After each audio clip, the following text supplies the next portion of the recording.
Hey everybody, welcome back. My name is Abby. I'm with Fitness is Medicine. Today we're going to do another great workout you can do in your home. Minimal equipment, getting lots of different muscles, lots of different body parts. We're going to use some balance exercises, some core exercises, and get a really great full body workout right in your own home.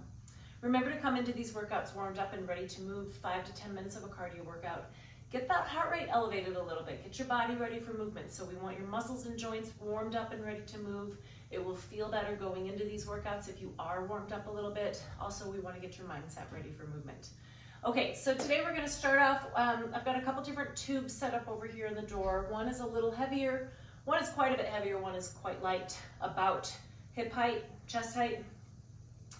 A ball, if you have one, a fit ball. If you don't have one, it's okay. We can, I can show you how to do it without a ball. And a small, or actually, you could use, if you don't have a fit ball, you could grab a small, like playground ball, something like that as well.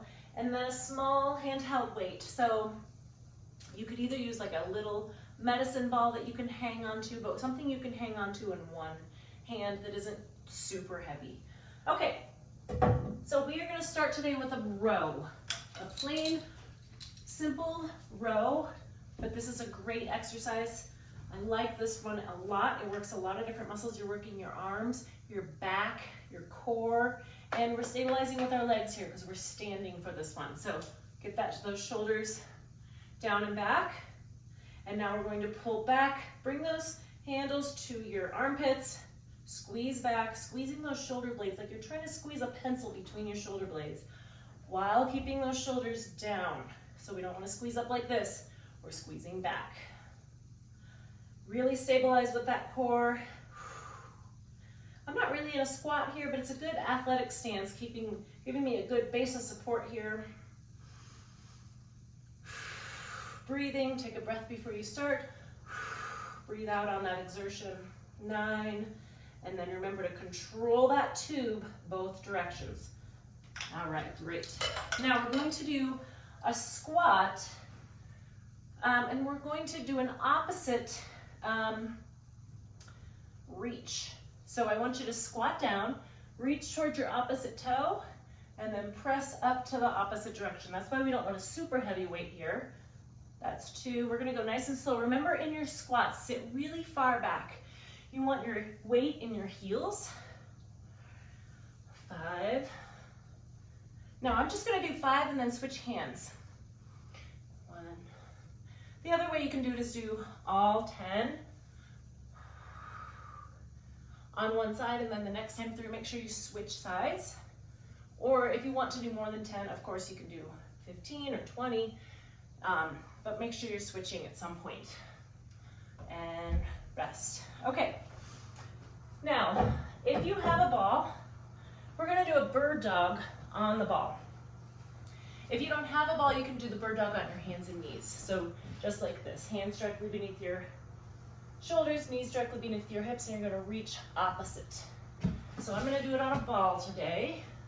Rolling forward, your weight's in your hips and your tummy here. There's not a lot of weight in your hands here, but you're gonna reach opposite. Now, keeping that neck in line, just looking straight down. 1.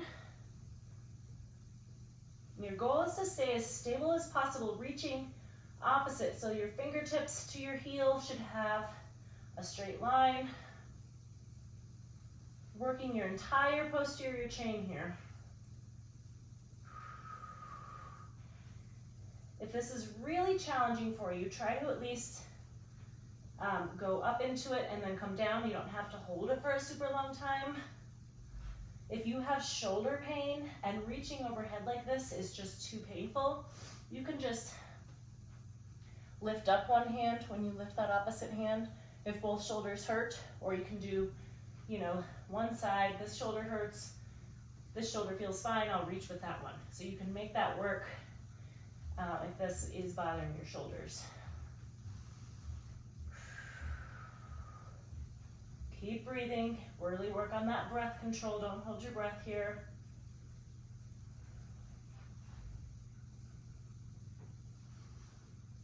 You do not have to go all the way to 10 if you're having any pain, or if this is just really, really challenging you. Start with maybe 5 on each side. And rest. Okay, good.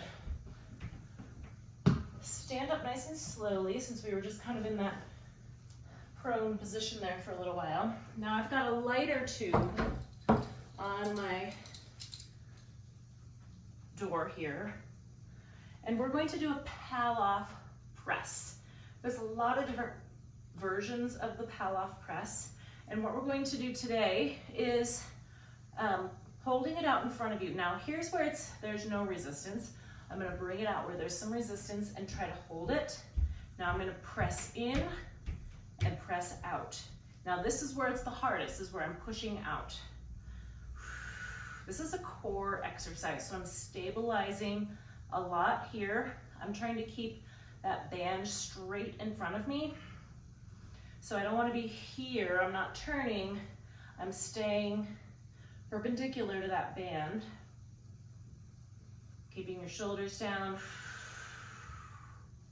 Press out. Nice and slowly. Like I said, this is the hardest part right here where your arms are straight. Kind of give it a little pause out there.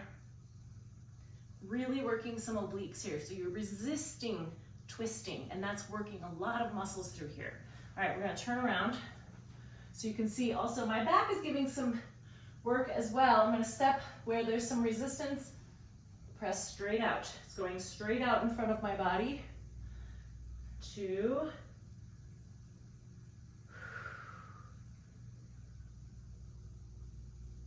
Of course, if you're not feeling it, give it a little more resistance, step out a little further. And that will start to give you a little bit extra resistance, a little more work should be performed through here.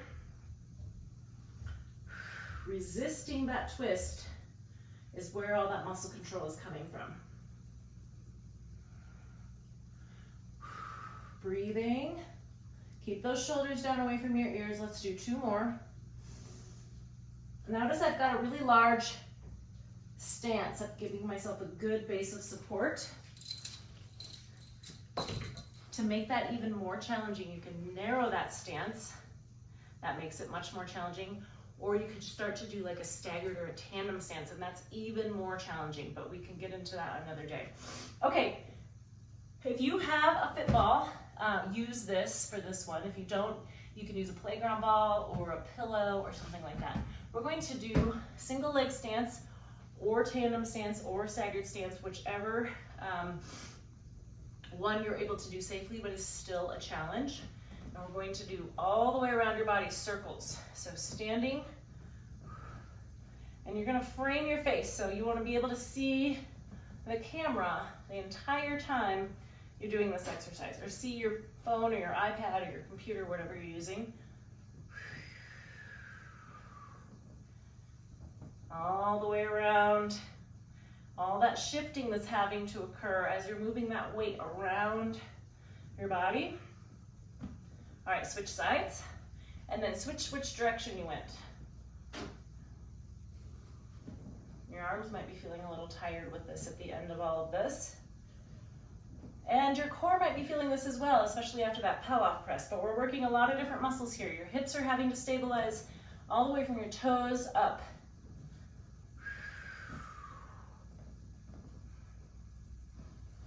One more all the way around. And rest. Okay, the next time you go through that, try to think about which direction you went and try to go the opposite direction. It challenges you even more differently. So another way you could do that is to go both on each foot, go the same direction, and try to remember, okay, next time I'm gonna go counterclockwise, or you could write it down so you remember, because sometimes it's hard to remember from set to set. If you have any questions, let me know, but go through these 1 or 2 more times, try to add a little cardio in between, and follow with a good stretch and cool down. If you need anything, need any modifications, let me know. Otherwise, have a great workout, and we'll see you next time. Thanks, everybody.